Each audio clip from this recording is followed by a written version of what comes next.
All right, so here's the TLDR in the build we're playing, okay?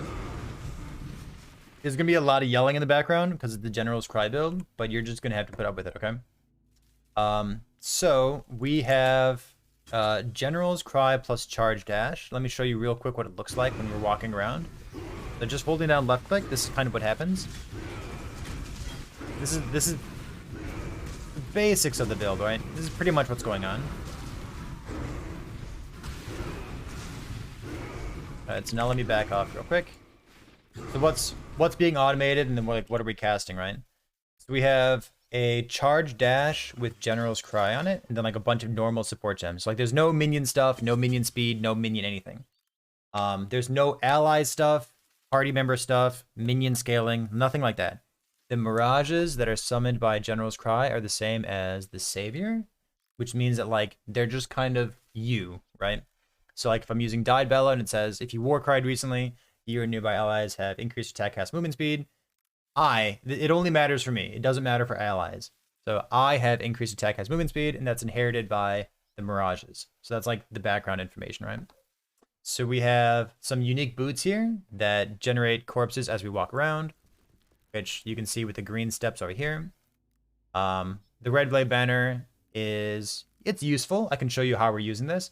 It's not necessary. Honestly, I was leveling up without the Corpse Walker boots because these things have a level 55 requirement on them. And like I leveled up just using what do you call it? Just using Desecrate. Just like walking around like this. And like it really wasn't a big deal. It was kind of fun. So we're just like a melee build, right? Like we have Fizz on our gear. We have like a one-handed weapon with Fizz on it. Like we're just a melee build that happens to like Control F Warcry and click on every Warcry node on the tree, right? So like we have Warcry cooldown recovery speed, cooldown recovery speed, cooldown recovery speed, cooldown. You get it? So like even this one point right here has cooldown recovery speed on it, or gets cooldown recovery rate. So our current Warcry, General's Cry here, has a 1.3 second cooldown. I have tier 1 cooldown recovery rate on my belt, which is 16 to 20, so I got a 19 on it. So we're at 1.3 seconds. Without this, we go to 1.38 seconds. If we have the belt and no shield, we have 1.5 seconds. So like they're all kind of the same. It's really not that big a deal if you're not using the shield, or if you want to use a two-handed weapon, or if you want to use like shield charge plus something else, but like maybe like a bigger armor shield, like the Nito build that we saw pop up recently on like Reddit and YouTube. So that is basically what's going on. The interesting parts of the build that I can say to you are General's Cry turns everything into an exerted attack. So even if you're using something that is like normally not a slam or normally not something that exerts, everything becomes an exerted attack, right?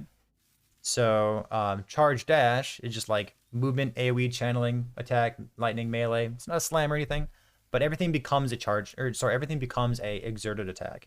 So because it's exerted, and because we're always war crying, and you can see our rage going up because we have maximum power, and we gain rage a bunch of times, and now we're losing rage because we sacrifice rage because we have this node, it basically means that our war cry is dealing 50% more damage all the time. So our General's Cry basically represents a 50% more damage multiplier because of this node. We've got other stuff going on. We have rage generation. We get to use Berserk. We get to have other things with like the word exert on it in other places of the build. But that is how this particular interaction works. Does General's Cry turns everything into an exerted attack. Because it's exerted, we can use medium cluster jewels like this. So exerted attacks have chance to deal double damage.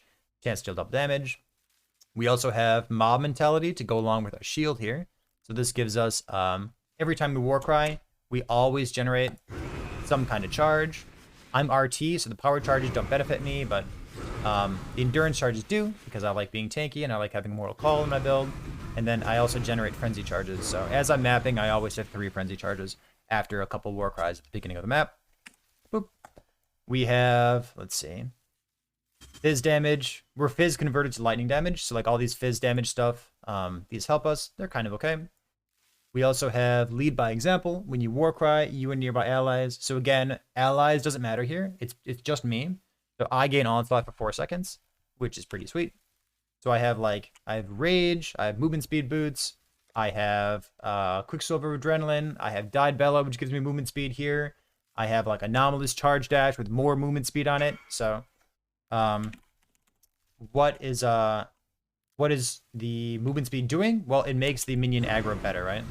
Just like the charge dash, target acquisition, like they hit the enemies faster and it makes it like a smoother playstyle. So there's some kind of trade-off of like whether you want too much movement speed or like maybe you want less movement speed because you're playing charge dash, but because of what's going on here, and like it's like a pseudo minion build, I think the movement speed that we've spec'd into in the build is a really good idea. So that's why it's there.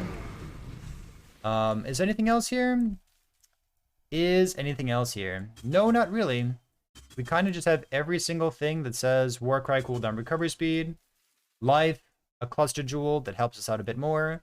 And I'm planning on getting like maybe 7k life, maybe 7.5k life if I can get actual good gear, but I don't know. We're just kind of hanging out and having a good time. So maybe we'll go up here, get like level 91, 92, and flesh out some more of that. Let's see what else is in the build. Wave Conviction, because we're charge dash, and charge dash is like lightning conversion. I would try to get different sources of lightning conversion in the build, but Fizz to Lightning is an okay support gem, so we're just kind of using it. It's whatever, it's fine. Warding, Adrenaline, Assault Flask, Lion's Roar, Staunching here. Yeah, it's fine. Is anything else noteworthy? Let's see, what else is noteworthy for you? I think that's about it.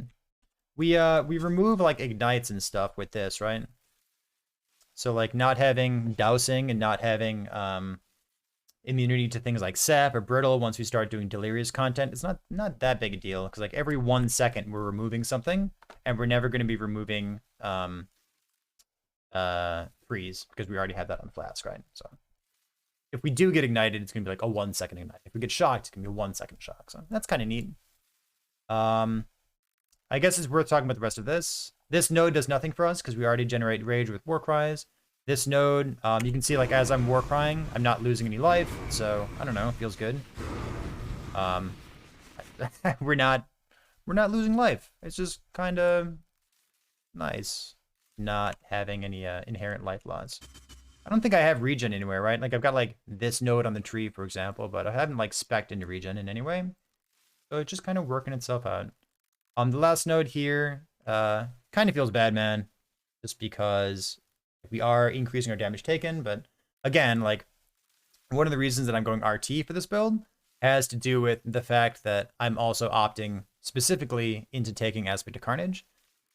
If you wanted to play this as a Berserker and also go crit and also worry about your accuracy and also have like all the rest of your quality of life and gear and resistances and defenses in your gear and on your skill tree, that's going to be like a very high level or very high gear requirement to balance those things out. So for me, like because I want to go Aspect of Carnage to make use of the rest of my ascendancy, I think balancing that out with like going non-crit, going RT, which allows me to spend all those other points that I would otherwise use on accuracy and crit, just use those on life and defenses and things like this, and maybe things like this, maybe, you know, getting just more life nodes, right? I think this is going to work out quite well. I have a Awakener 8 that I'm going to plan on doing in like a day or two. I've only played this character for a day so far, but like I've kind of been giggling the entire time because the build's been sweet. So it's been awesome. Does the infinite power thing do anything for me? Infinite power gives me this, right? So like the shield, not required, but it does stuff. It gives me this, so grants 10 rage per 5 power. So it allows me to like yell once and generate all my rage up here. And then like as I lose rage, it'll like have the rest of the interactions with this thing, right? So it kind of automates this, makes it very easy. The infinite power also gives me like Berserk uptime, right? Because like it's gonna, like if I can show you this real quick. Let me click Berserk. Let's see, it's gonna go down, go down, go down. Loop back up. Like 1, 2, 3, 4, 5, 6, 7, 8, 9, 10, 11, 12, 13, 14, 15. It's almost like a 15-second Berserk uptime, and that's enabled by this shield right here, right? The other thing that it does, like I pointed out earlier, is it has this guy here, right? So 5% chance to grant endurance, frenzy, or power charge per power, and because we have infinite power, we always gain a charge of some type whenever we Warcry. So that's kind of what the shield's doing. And then it also has like cooldown recovery rate. If you didn't want the shield, if you wanted like a crafted shield, I think there's like a hunter modifier maybe.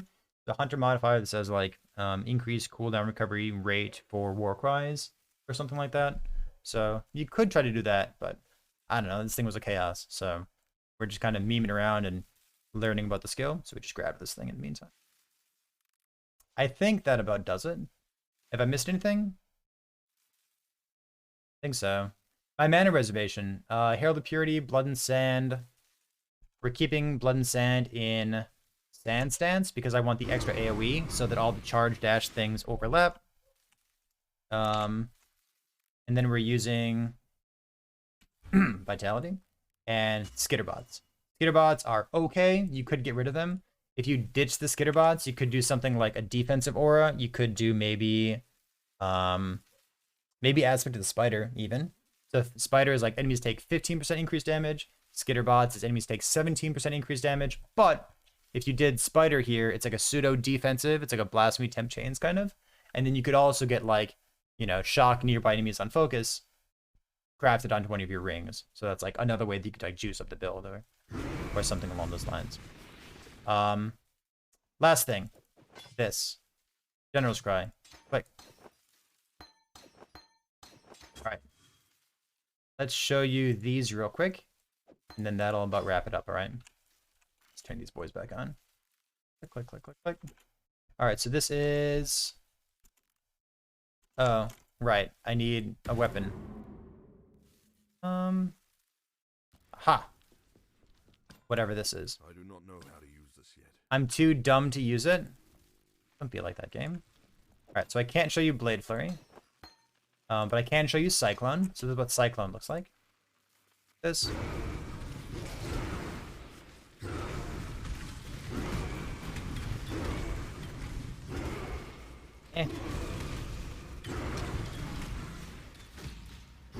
I'm kind of looking out for like a sword on the ground or something. But I guess my character is too dumb for that. Feels bad. So I don't really like this. It's whatever. Bladestorm is notable. Bladestorm allows you to bypass the maximum number of storms. Each storm is allotted to like that Mirage. So instead of only having 3 or 4 Bladestorms out, you can have like 7 or 8 Bladestorms out because you're bypassing the maximum. More stuff. That's what that looks like. And then I found this. This is Blade Flurry, right? Here's what Blade Flurry looks like. Honestly, I think Blade Flurry looks really good. They just have really good AI, and like mechanically they work out really well. Like I've been saying that like if somebody wanted to make like a good version of this build, like yeah, I think Charge Dash is kind of cool and it looks sweet, but realistically, I think Blade Flurry is probably the way to go. The interaction that it has with channeling skills is that it channels to max, and then it will release the skill as well. So for Blade Flurry, that means that like you're getting to maximum stages really quickly, and then like they're not worried about their physical danger because they're mirages of you. So they're always going to sit there and continue channeling, and then when the duration's done, they're going to pop for the release of Blade Flurry, which is like the biggest chunk of its damage. So, like I think this looks awesome, but Charge Dash looks way funnier. So we're trying this. It's pretty sick. I'm kind of into it.